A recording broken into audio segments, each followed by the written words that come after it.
ناظرین خبر شامل کرتے ہیں ضلع ہنگو سے، جہاں ABC نیوز کے ڈسٹرکٹ رپورٹر زاہد اللہ بنگش کی رپورٹ کے مطابق 14 اگست جشن آزادی کے دن کو خوب جوش و خروش سے منایا گیا۔ پرچم کشائی ہوئی، سلامی پیش کی اور ریلی نکالی گئی۔ ہنگو ڈپٹی کمشنر گوہر زمان وزیر کی قیادت میں جشن آزادی کے موقع پر ایک پروقار تقریب کا انعقاد کیا گیا۔ تقریب میں سارے انتظامات میونسپل کمیٹی نے کیے۔ اس موقع پر ضلعی انتظامیہ، سول سوسائٹی، علاقہ مشران، اقلیتی برادری، میڈیا کے نمائندوں اور اساتذہ کرام نے شرکت کی۔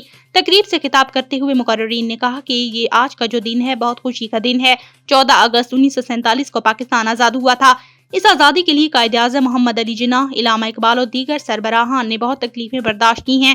پاکستان کو حاصل کرنے کے لیے ہمارے مشرانوں، نوجوانوں نے قربانیاں دی ہیں۔ انہوں نے کہا کہ پاکستان کو وجود میں لانے اور ایک آزاد، خود مختار ملک حاصل کرنے کے لیے جان و مال قربان کر دیے گئے۔